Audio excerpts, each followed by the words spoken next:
என்னுடைய சப்ஸ்கிரைபர் அனைவருக்கும் வணக்கம். இன்றைக்கி நம்ம என்ன பதிவில் பார்க்க போகிறோன்னா, சத்ரபதி சிவாஜி மகாராஜ் அவர்களின் வாழ்க்கை வரலாறு தான் பார்க்க போகிறோம். சத்ரபதி சிவாஜி மகாராஜ் 1630 முதல் 1680 17ஆம் நூற்றாண்டில் இந்தியாவில் மராட்டிய பேரரசை நிறுவிய மாபெரும் போர்வீரர் மற்றும் தொலைநோக்கு ஆட்சியாளர் ஆவார். பீஜாப்பூர் சுல்தானகம் மற்றும் முகலாயர்களுக்கு எதிராக போராடி ஹிந்து விஸ்வ ராஜ்யத்தை நிலைநாட்டினார். கொரில்லா போர் முறை, வலுவான கடற்படை மற்றும் நிர்வாக சீர்திருத்தங்களுக்கு பெயர் பெற்ற இவர் 1674இல் ராய்காட் கோட்டையில் சத்ரபதியாக முடிசூட்டி கொண்டார். பிறப்பு பிப்ரவரி 19, 1630 புனே அருகே உள்ள சிவனேரி கோட்டையில் பிறந்தார். பெற்றோர் சாஜி போன்சேலே, மராட்டிய தளபதி, மற்றும் சிஜாபாய்.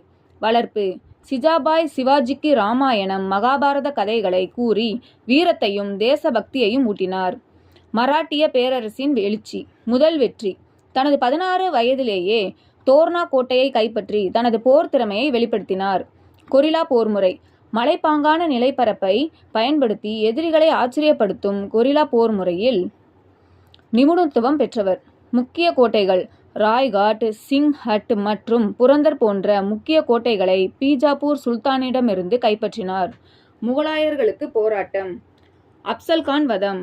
பீஜாப்பூர் சுல்தானால் அனுப்பப்பட்ட அப்சல்கானை தனது புத்திசாலித்தனத்தால் கொன்றார். சயிஸ்டா கான் தப்பித்தல். முகலாய தளபதி சயிஸ்டா கானின் புனே முகாமில் புகுந்து இரவு நேரத்தில் அதிரடி தாக்குதல் நடத்தி விரட்டினார். ஆக்ரா தப்பித்தல். அவுரங்கசீப்பால் ஆக்ராவில் சிறை வைக்கப்பட்ட சிவாஜி தனது மகன் சாம்பாஜியுடன் பலகூடையில் மறைந்து தப்பித்து மகாராஷ்டிரா திரும்பினார். ஆட்சி மற்றும் மரபு. முடிசூட்டு விழா 1674இல் ராய்காட் கோட்டையில் முறையாக சத்ரபதி பேரரசர் என முடிசூட்டி கொண்டார். நிர்வாகம். அஷ்டபிரதான் 8 அமைச்சர்கள் எனும் குழுவை அமைத்து சிறந்த நிர்வாகத்தை வழங்கினார். கடற்படை. இந்திய கடற்படையின் தந்தை என அழைக்கப்படும் அளவுக்கு வலுவான கடற்படையை உருவாக்கினார். மறைவு ஏப்ரல் 3, 1680இல் இயற்கை எய்தினார்.